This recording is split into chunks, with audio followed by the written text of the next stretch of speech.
mpuliriza nzikiriza nkubuuzeeko era nkwebaze n'egyo emingi egikukooya ng'omulundi ogwasembayo era ne leero siiyawukane nga nkomeddewo mu kitabo kyaffe Ndikumma okulya era nga tukyali mu ssuula yaffe bato bannange.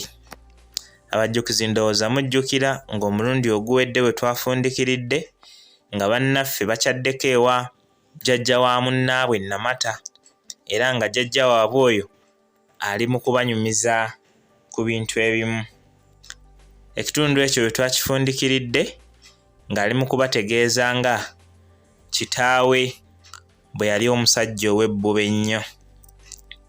Nkusaba onzikirize awo wennyini we mbanva enkwongereyo n'ekitundu kyaffe eky'olwaleero nga tukyali mu ssuula eno bato bannange.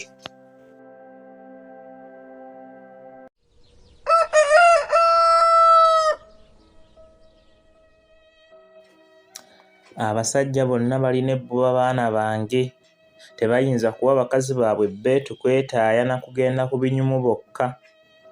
Nze nalaba omusajja eyali muliraanwa wa kitange, oli yalina ebbuba nga zzibu. Buli yabangako gy'alaze n'adda ewaka n'alyoka atandika okubuuza obwana obanga ewaka wazzeewo omusajja yenna. Bwe waabanga wazzeewo omusajja ng'ababuuza nga bwe yabadde ayambadde, enfaanana ye, bye yabadde nabyo, yayogedde n'ani ku bakazi be, b'abakazi baakoze ki, baamuwadde ki, era bwe yabadde addayo yakutte kkubo ki n'ebirala. Ennyinyonnyola abaana gye bannyonnyolangamu gye yasuubiranga ne bakazi be bannyonnyolemu.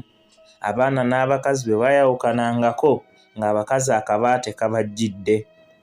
Omusajja oli yali wa kitalo, yayinzanga okugamba bakazi be nti, enkya nja kugenda egindi. Enkoko yagikwatanga mu mumwa ng'anyegera. Bwe yatuukanga ebbali ku kyalo eyo ng'adda mu mikwano gye ng'anywa mwenge. Yalabanga obudde bukunidde ng'awetamu ng'adda eka. Bakazi be baabanga beefulukuta mu gyabwe baamwekangiranga awo ng'akomyewo. Ng'olwo nno atandika okubalimba nti olugendo luzzeemu omwasi, nkomye mu kkubo. Bw'atyo bwe yakolanga nga buli mulundi abalimba kirala. Omusajja oli yalinanga embwa awaka, naye bwe yabanga agenze okukola emirimu gye n'amala awulira embwa nga ziboggola eka ng'agenda kipaalo okulaba omuntu embwa gwe ziboggolera. Bw'ataamusangangawo nga yeesooza ng'addayo. Bwe wabangawo omuntu naddala omusajja ng'amumanyi era nga tamwekengeramu ng'agamba nti, ssebo mbadde ngamba embwa ziruma bantu. Nze mmwe mbamanyi, muli baakyejo, muyinza okulaba nga zibaluma ne mudda mu nseko. Baana bange, eby'abasajja tebikoma, wabula beetaaga kuyiga buyizi omukazi lw'osobola okuwangaalira mu ddya lyo. Twalaba enjuba egoloobye ne tusiibula, kyokka omukadde n'atugamba nti, buli lwe mubanga n'ebbanga temulemanga kujja ne tunyumyamu. Kale abakulu mubandabire. Bwe naddayo eka ne ndowooza nnyo ku bigambo by'omukazi omukadde oli ne ndaba nga bya magezi nnyo. Ku ebyo ne mmange kwe yayongerezanga ebirala bye yambuuliranga buli lwe twabeeranga ababiri ffekka. Ekirowoozo kyanzijiranga oluusi we nalowoolezanga nti osanga mmange ankyayeemu kubanga tewaayitanga bbanga nga tannannumiriza kino oba kiri okukikola obulungi. Naye bwe namala okuwulira omukazi omukadde oli bye yatubuulira, amatu ne ganziguka. Okuva olwo ne nnyongeranga okussaayo ennyo omwoyo ku bintu maama bye yankuutiranga okukola n'obutakola. Nga ndi ne mukulu wange ne kannaffe akalenzi ka Ssebuufu, twakola ebintu bingi ebyasanyusanga bakadde baffe era n'abaatulabanga ku kyalo. Ffe abawala twakolanga nnyo emirimu ne bannyaffe. Bwe tutyo ne tuyiga ebintu bingi mu kwogera ne mu kukola. Mukulu wange yalaba banne bangi bavudde ku mpya z'abakadde baabwe naye kwe kugasala. Baaba gye yasisinkana n'ebyakuno bamale bateese ebyabwe saamanyaayo, wabula nga wayiseewo akabanga mukulu wange n'alyoka mbikkulira ekyama kyabwe ekyo, era okuva okwo ne mbeera muyambi waabwe mu bintu bingi. Byakuno yali musajja mulangavu era ng'olususu lwe lulungi ddala. Nze nga nsanyusa nnyo ng'abadde atambula anti ng'agenda n'agooma n'olaba ekitalo. Yalina amannyo meerutuku kyokka nga ngereka. Omwana mulenzi oli yali muwombeefu era omukwatampola ow'ekitalo.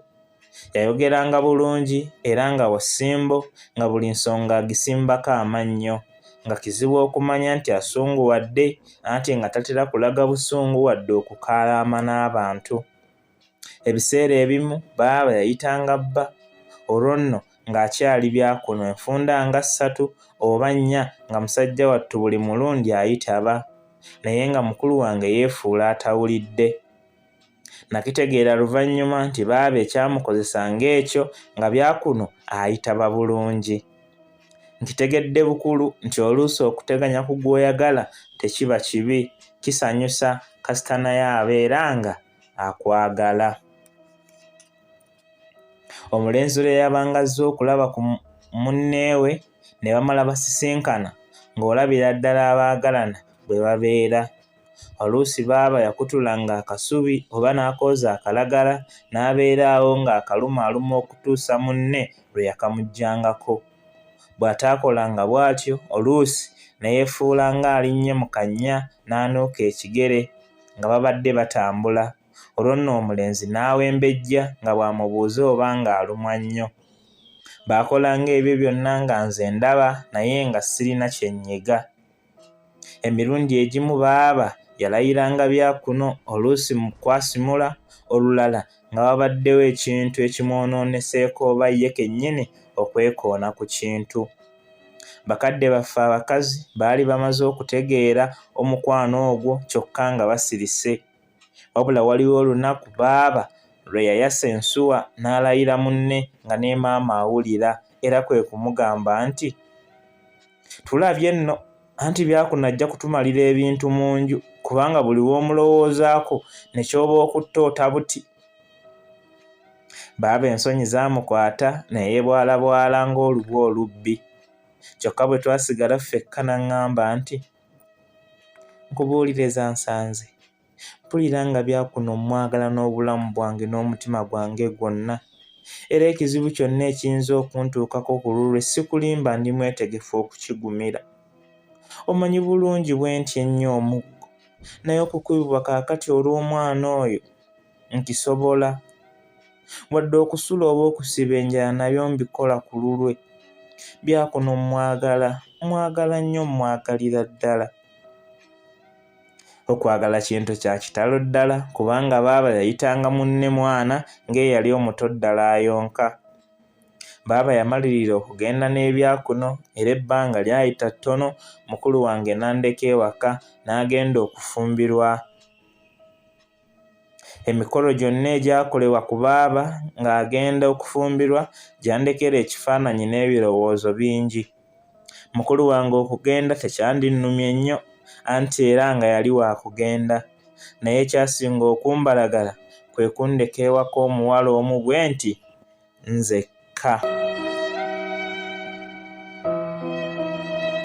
Ampuliriza, bwe tutyo bwe tufundikidde ekitundu kyaffe era essuula yaffe ey'omunaana bato bannange bw'etyo bwerabise mpaka omulundi omulala bwe tunadda n'ekitundu kyaffe ekirala era mu ssuula endala.